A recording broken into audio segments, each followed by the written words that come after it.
cho năng tha tây salmon เหมือน tây trao เนี่ยថាប្រយោជន៍អ្វីខ្លះតោះយើងចូលតាមដានជាមួយគ្នាហើយនេះយើងនឹងមកស្វែងយល់អំពីទីចំណត់របស់ពួកវារបៀបរស់នៅអត្ថប្រយោជន៍ចំពោះសុខភាពហើយថែមទាំងរសជាតិនិងសាច់ត្រីផងដែរដល់ចប់វីដេអូនេះអ្នកទាំងអស់គ្នានឹងដឹងថាត្រីមួយណាស័ក្តិសមនឹងរសជាតិនិងរបបអាហាររបស់អ្នកជាងគេតោះចាប់ដើមទាំងអស់គ្នាចំណុចទី1គឺថាត្រីត្រោតនិងត្រីសាម៉ុនគឺជាសាច់ញាតិនឹងគ្នាមុននឹងប្រៀបធៀបខ្ញុំចង់ប្រាប់រឿងមួយដែលមនុស្សជាច្រើនមិនសូវដឹងត្រីសាម៉ុននិងត្រីត្រោតគឺស្ថិតនៅក្នុងគ្រួសារត្រីតែមួយហៅថា Salmonidae នោះមានន័យថាពួកវាមានលក្ខណៈរាងកាយនិងសារធាតុចិញ្ចឹមស្រដៀងគ្នាជាច្រើនប៉ុន្តែដោយសារតែពួកវាបានរស់នៅក្នុងបរិស្ថានខុសៗគ្នាអស់រយៈពេលរាប់លានឆ្នាំទើបធ្វើឲ្យមានលក្ខណៈពិសេសរៀងៗខ្លួនអាចនិយាយបានថាពួកវាដូចជាបងប្អូនបង្កើតក្នុងគ្រួសារតែមួយប៉ុន្តែមានបុគ្គលិកលក្ខណៈខុសៗគ្នាចំណុចទី2ទីចម្រោះនិងការរស់នៅចំណុចខុសៗគ្នាបំផុតគឺទីចម្រោះនឹងហើយអ្នកនរគ្នាពីព្រោះត្រីសាម៉ុនជាប្រភេទត្រីដែលធ្វើដំណើរចំណាក់ស្រុកវាកើតនៅក្នុងទន្លេសាបពេលនៅក្មេងវារស់នៅទីនោះមួយរយៈសិនបន្ទាប់មកវាធ្វើដំណើរទៅរស់នៅសមុទ្រដែលមានត្រី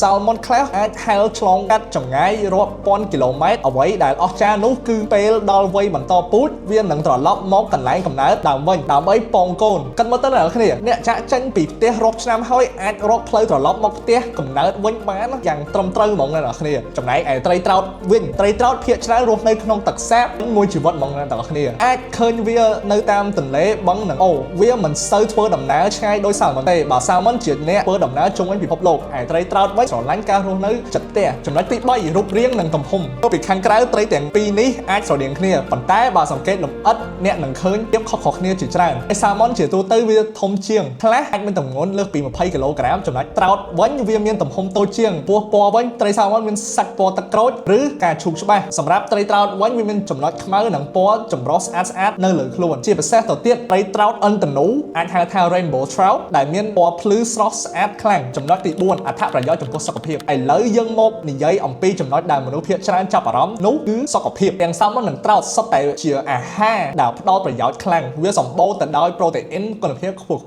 ប្រូតេអ៊ីនជួយសាងសង់សាច់ដុំជួសជុលកោសិការាងកាយហើយថែមទាំងធ្វើឲ្យឆ្អែតបានយូរទៀតដល់អ្នកគ្នាប៉ុន្តែអ្វីដែលធ្វើឲ្យត្រីទាំងពីរល្បីបំផុតគឺ Omega 3 Omega 3ហ្នឹងវាអាចជួយថែរក្សាបេះដូងយើងបង្កើនសុខភាពខួរក្បាលថែរក្សាភ្នែកយើងហើយថែមទាំងកាត់បន្ថយការរលាករាងកាយទៀតផងអ្នកទាំងអស់គ្នាហើយ Salmon មានបរិមាណ Omega 3ខ្ពង់មែនតើដូច្នេះហើយវាជាជម្រើសដ៏ពេញនិយមសម្រាប់អ្នកហាត់ប្រាណនិងអ្នកយកចិត្តទុកដាក់លើសុខភាពបេះដូងសម្រាប់ត្រីត្រោតនេះវាក៏មាន Omega 3ដែរតែមានជាតិខ្លាញ់និងកាឡូរីទាបជាងបន្តិចដូច្នេះហើយវាស័ក្តិសមសម្រាប់អ្នកដែលចង់បានអាហារស្រាលហើយចំណុចទី5គឺរសជាតិអ្នកទាំងអស់គ្នាឥឡូវដល់ផ្នែកដែលឆ្ងាញ់ជាងគេហើយគឺរសជាតិនឹងអ្នកទាំងអស់គ្នា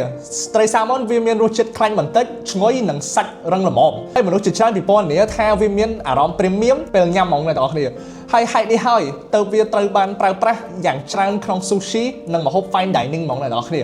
ចំណែកត្រីត្រោតវិញវាមានរសជាតិស្រាលនិងទន់ភ្លន់ជាងមិនសូវមានជាតិខ្លាញ់មនុស្សខ្លះដែលមិនចូលចិត្តរសជាតិខ្លាំងរបស់ Salmon អាចនឹងចូលចិត្តត្រោតជាងបើប្រៀបធៀបងាយៗត្រី Salmon ដូចជាសាច់ស្តេកចឹងអ្នកគ្នាសាច់ស្តេកម្ដុំចឹងហើយសម្រាប់ត្រីត្រោតដូចជាសាច់មាន់ទន់សរុបសេចក្តីមក Salmon វារស់នៅទឹកសាបនិងទឹកប្រៃធ្វើដំណើរចម្ងាយឆ្ងាយសម្បូរ Omega 3រសជាតិខ្លាញ់និងរសជាតិរឹងល្មមហើយទំហំវាធំជាងសម្រាប់ត្រីត្រោតវិញគឺរស់នៅទឹកសាបភាគច្រើនហើយមិនសូវធ្វើដំណើរឆ្ងាយសាច់ស្រាលនិងកាឡូរីទាបជាងរសជាតិគឺទន់ភ្លន់ជាងហើយទំហំវាតូចជាងទៀតអ្នកទាំងអស់គ្នានៅទីបញ្ចប់មិនមានត្រីណាល្អជាងត្រីណាទេពីរសុទ្ធតែឆ្ងាញ់និងមានអត្ថប្រយោជន៍ចំពោះសុខភាពទៀតអ្នកទាំងអស់គ្នាសំណួរខ្ញុំគឺតើអ្នកទាំងអស់គ្នាជា team Salmon ដូចខ្ញុំឬក៏ team ត្រោតឥឡូវនេះខ្ញុំសុំអ្នកទាំងអស់គ្នាឲ្យជួយ comment ខាងក្រោមឲ្យប្រាប់ខ្ញុំផងថាអ្នកទាំងអស់គ្នាគឺចូលចិត្តត្រី Salmon ជាងឬក៏ត្រីត្រោតជាង